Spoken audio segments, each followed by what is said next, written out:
శ్రీమాత్రే నమ. జయ గురు దత్తాత్రేయ నమ. మిథున రాశి వారికి మార్చి 1వ తారీఖు నుంచి 15వ తారీఖు మధ్యలో జరగబోయే పక్ష ఫలితాలు పరిశీలించినప్పుడు ఈ రాశి వారికి ఈ పక్ష ప్రారంభంలో దశమ స్థానంలో 3 గ్రహాలు ఏర్పడడం జరిగింది. ముఖ్యంగా రాస్యాధిపతి బుధుడు దశమ స్థాన సంచారం అంటే జాతకుడు ఎవరి ప్రమేయం లేకుండా, గతంతో సంబంధం లేకుండా నూతన వృత్తి ప్రయత్నాలు ఫలించే అవకాశం ఉంది. అంటే స్వతంత్రంగానే తను ఉద్యోగం సంపాదించే అవకాశం ఉంటుంది.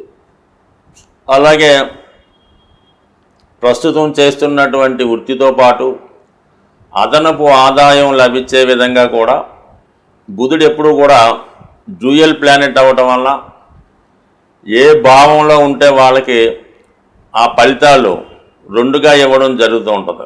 దశమంలో ఉండడం వల్ల 2 రకాలైనటువంటి వృత్తులు జాతకుడు చేయడం జరుగుతూ ఉంటుంది. మరి శుక్రుడు కూడా అక్కడ ఉచ్చ స్థితిలో ఉన్నాడు. అంటే శుక్రుడు మరి ఈ రాశి వారికి పంచమ స్థానాధిపతిగా పూర్వపుణ్య స్థానాధిపతి.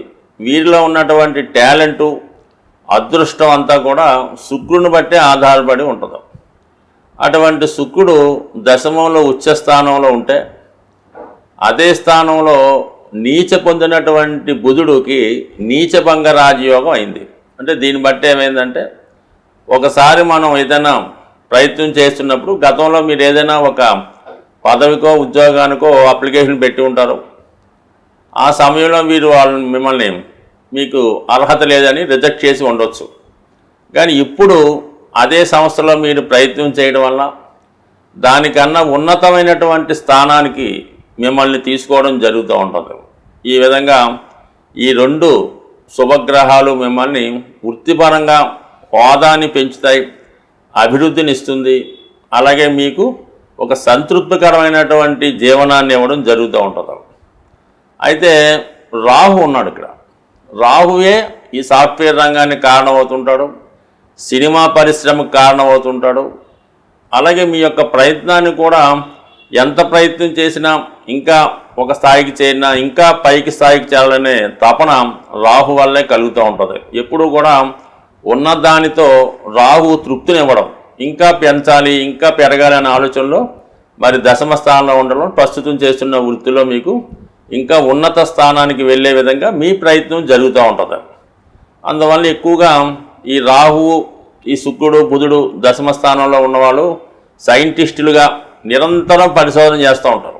సాఫ్ట్వేర్ రంగం కూడా అంతే, ఎప్పుడూ కొత్త దానికి అప్డేట్ అవుతూ ఉంటారు. అలాగే సినిమా పరిశ్రమ, అలాగే విమానాలకి ఏరోనాటికల్ సంబంధించినవి ఇవన్నీ కూడా ఈ దశమ స్థానంలో ఉన్నటువంటి ఈ శుక్ర, బుధ, రాహు గ్రహాలు 3 మిత్ర గ్రహాలు అవ్వటం వల్ల జీవితంలో ఒకరినొకరు సహకరించుకుంటూ మీ యొక్క టెక్నాలజీని ఒకరికొకరు షేర్ చేసుకొని చాలా ఉన్నత స్థాయికి వెళ్ళడం జరుగుతూ ఉంటుంది. అయితే ఈ సందర్భంలో మీకు విషయం ఒకటి కంపల్సరీగా తెలుసుకోవాల్సి ఉంటుంది. ఈ మిథున రాశి వారు వారి యొక్క ఆలోచనలు, వాళ్ళకు వచ్చినటువంటి ఐడియాలు ఎప్పుడూ కూడా మీ ఫ్రెండ్స్తో కానీ మీ సమాన హోదా కలిగినటువంటి వారితో చర్చించడం వల్ల, వాళ్ళకి హింట్ ఇవ్వడం వల్ల మీకన్నా ముందుగానే వాళ్ళు దాన్ని ప్రాసెస్ చేసి ఆ క్రెడిట్ వారు పొందే అవకాశం ఉంటుంది. కాబట్టి సాధ్యమైనంత వరకు మీ తెలివితేటల్ని మీరే ప్రయోగం చేయాలి, మీరే ప్రయత్నం చేయాలి తప్ప ఇతరులకు చెప్పడం వల్ల అది వాళ్ళు బెనిఫిట్ అయ్యే అవకాశం ఉంటుంది. కాబట్టి ఎక్కువగా ఈ మిథున రాశి, మిథున లగ్నంలో ఉన్నవాళ్ళు ఈ నాకున్నటువంటి అనుభవం బట్టి పాపం వాళ్ళు ఎంతో కష్టపడి సినిమా కథలు, స్క్రిప్టు రాసుకుంటారు. ఏదో నిర్మాతకో ఎవరికో కథ చెప్పినప్పుడు చెప్తూ ఉంటే వాళ్ళు ఓకే బాబు అంటాం. వీళ్ళు వెళ్ళిపోయిన తర్వాత వాళ్ళకి అనుకూలమైనటువంటి రైటర్నో ఎవరినో తీసుకొచ్చి మొత్తం కథ అంతా వారితో రాయించి వారు సొంతంగా రాసుకోవడం కూడా జరుగుతుంటుంది. కాబట్టి సాధ్యమైనంత వరకు ఏదో ఒక చక్కగా రహస్యంగా కాపాడుకోవాలి. మీకు నమ్మకం కుదిరితేనే మీరు వాళ్ళతో చర్చించాలి తప్ప ఎవరు పడితే వాడికి మీ యొక్క స్క్రిప్టో, మీ యొక్క ప్రాజెక్టో, మీ యొక్క టెక్నాలజీయో చెప్పడం వల్ల అది మీరు నష్టపోయే అవకాశం ఉంది. కాబట్టి ఈ విధంగా జాగ్రత్త పడడం మంచిది. ఇక ముఖ్యంగా రాశి అందే కుజగ్రహ సంచారం టెంపరీగా అధికమైనటువంటి ఆవేశానికి తొందరపాటుతనానికి కారణమవుతుంటుంది. కాబట్టి ఏ పనైనా నిదానంగా సావకాశంగా ఆలోచించండి. ఈ సమయంలో మీకున్నటువంటి వ్యక్తిగత సమస్యల్ని, రుణ సమస్యల్ని చాలా వరకు సాల్వ్ చేసుకుంటారు. ఆరోగ్యం పైన కూడా విశేషమైనటువంటి శ్రద్ధ తీసుకోవడం జరుగుతుంది. ఫిజికల్ ఫిట్నెస్ కోసం ఏదో ఒక శారీరక శ్రమ కానీ, వ్యాయామం కానీ, ఫిజికల్గా ఫిట్ అయ్యే విధంగా మీ యొక్క దేహాన్ని, శరీరాన్ని మంచి ఫిట్గా ఉంచే ప్రయత్నం కూడా ఈ సమయంలో చేయడం జరుగుతూ ఉంటుంది. ఇక గురువు వ్యయ స్థానంలో ఉండడం వలన పుణ్య కార్యక్రమాలకి, పిల్లల చదువుకి, గుప్త దానాలకి ఎక్కువగా ధన వ్యయం జరుగుతూ ఉంటుంది. ఏదైనా ఈ మిథున రాశి వారు ఉన్నంతలో 10 మందికి సహాయం చేసే గుణం కలిగి ఉంటారు. కాబట్టి భగవంతుడు వారికి ఒక రూపంలో ధనం పోగొట్టుకున్న వేరే రూపంలో సంపద, సౌభాగ్యమో, ధనమో ఇవ్వడం జరుగుతూ ఉంటుంది.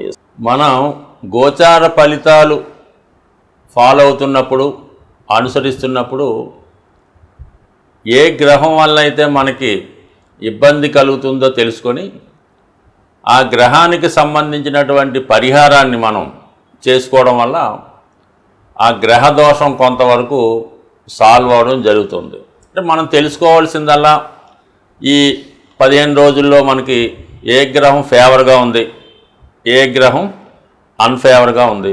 ఇప్పుడు 2 రకాలుగా ఉంది. మనకి ఫేవర్గా ఉన్న గ్రహాన్ని ఇంకా ఫేవర్ చేసుకుంటే అది ఇంకా సక్సెస్ఫుల్గా ఉంటుంది. అన్ఫేవర్ గ్రహానికి శాంతి చేయడం వల్ల కొంత ఉపశమనం తగ్గుతూ ఉంటుంది. మరి అలాగే కుజుడి వల్ల మనకి ఇబ్బందులు వస్తున్నాయి అనుకుంటే, కుజుడి వల్ల ఇబ్బందులు అంటే రుణ సమస్యలు, అన్నదమ్ములతో గొడవలు, ఆస్తి తగాదాలు ఇవి ఉన్నవాళ్ళు సుబ్రహ్మణ్య స్వామి టెంపుల్లో సుబ్రహ్మణ్య స్వామికి తేనెతో అభిషేకం చేసుకోవడం మంచిది. అలాగే భార్యతో గొడవలు వస్తున్నాయి, అత్తవారితో పట్టం లేదు, అలాగే ఇంట్లో తల్లి కోడల మధ్య పట్టం లేదు, శుక్రగ్రహ దోషం. శుక్రగ్రహ దోష పరిహారానికి మీరు చేయవలసిందల్లా లక్ష్మీ అమ్మవారికి కుంకుమర్చన చేయడం, అలాగే ఏదైనా పెళ్ళి జరుగుతున్నా, ఎవరైనా అమ్మాయి పెద్ద మనిషి అయినప్పుడు చేస్తున్న ఫంక్షన్లో, అంటే అమ్మాయిలకి సంబంధించిన ఫంక్షన్లో మీరు ఆ ఫంక్షన్లో ఒక 5 లీటర్ల పెరుగు లేదా చంటి పిల్లలు ఉన్న తల్లులకి పాల సౌకర్యాన్ని కలిగించడం వల్ల శుక్రగ్రహ శాంతి జరుగుతుంది. ఇక శని వల్ల ఇబ్బందులు ఎదురవుతున్నాయి అంటే కామన్గా శని వల్ల ఇబ్బందులు అంటే దుర్భరమైనటువంటి దారిద్ర్యం, తినడానికి కూడా తిండి ఉండదు, చిరిగిపోయిన బట్టలు, ఒకడు విడిచిపెట్టిన బట్టలు వేసుకోవడం, ఇవన్నీ శనిగ్రహానికి సంబంధించిన సమస్యలు. అటువంటి వారు మరి మీ యొక్క ఎవరైతే మీ యొక్క టౌన్లో, మీ యొక్క ప్రాంతంలో వృద్ధులైనటువంటి రోగిష్టి వాళ్ళు ఉంటారో వారికి మందులు కొనివ్వడం, అవసరమైతే వాళ్ళకి నారాయణ సేవ చేయడం, కప్పుకోవడానికి దుప్పటి, ఇప్పుడు ఎండాకాలం కాబట్టి చెప్పుల జత ఇవ్వడం వల్ల శని యొక్క సమస్యల నుంచి మీరు ఖచ్చితంగా బయటపడతారు. ఇక సూర్య భగవానుడి యొక్క అనుగ్రహం లేనప్పుడు తండ్రితో విభేదాలు వస్తుంటాయి, అధికారులు ఇబ్బంది పెడుతుంటారు, ప్రభుత్వ రైట్స్ జరుగుతూ ఉంటాయి. మరి ఇంటికి ఎవరన్నా వస్తేనే భయం వేస్తుంటుంది, పోలీస్ కానిస్టేబుల్ని చూస్తేనే ఇబ్బంది పడుతుంటుంది. ఈ విధంగా ఉన్నవాళ్ళు ప్రతిరోజు సూర్య నమస్కారం చేసుకోవడం, ఆవుకి గోధుమలతో తయారు చేసినటువంటి రవ్వ లడ్డు కానీ, గోధుమ హల్వా కానీ ఆదివారం రోజు ఆవుకు పెట్టడం వల్ల సూర్యుని యొక్క శాంతి కలుగుతుంది. తండ్రి గారిని ప్రసన్నం చేసుకోవడం వల్ల, తండ్రి గారి మాట వినడం వల్ల కంపల్సరిగా రవిగ్రహ అనుగ్రహం మీకు పొందే అవకాశం ఉంది.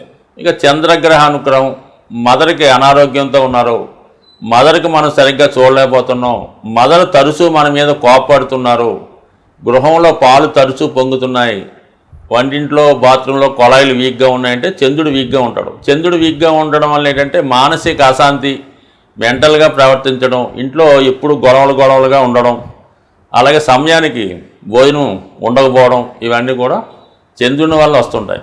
చంద్రుని యొక్క ఇబ్బందుల్లో ఉన్నవాళ్ళు తల్లిగారికి సేవ చేయవలసి ఉంటుంది. ఇంట్లో ఎప్పుడు కూడా శుభ్రమైనటువంటి బియ్యం నిల్వ ఉంచుకునేలాగా అవకాశం ఉండాలి. అలాగే శివునికి సోమవారం ఆవు పాలతో అభిషేకం చేసుకోవడం వల్ల మాతృ సమానమైనటువంటి వ్యక్తులకి నిత్యం పూజించడం వల్ల వాళ్ళ పాదాలకి నమస్కరించడం వల్ల చంద్రగ్రహ అనుగ్రహం లభిస్తూ ఉంటుంది. అంటే ప్రతి గ్రహానికి పరిహారం ఉంటుంది. ప్రతి గ్రహానికి సంబంధించినటువంటి వ్యక్తి కూడా మీ ఇంట్లో ఒకరు ఉంటారు. వారికి మీరు సేవ చేసుకున్నా కూడా ఆ గ్రహం యొక్క అనుకూలత పొందే అవకాశం ఉన్నది. రాహుగ్రహం మీ తాతగారు, కేతుగ్రహం మీ అమ్మగారి నాన్నగారు, ఈ విధంగా అన్ని గ్రహాలకు సంబంధించిన కుటుంబ సభ్యులు మీలో ఉంటారు. కాబట్టి మీ గృహమే ఒక నవగ్రహ దేవాలయంగా భావించి ఇంట్లో వాళ్ళందరికీ ఏ కష్టం రాకుండా మీరు చూసుకుంటే అదే మీరు నవగ్రహాలని ఆరాధించినట్టు స్వస్తి.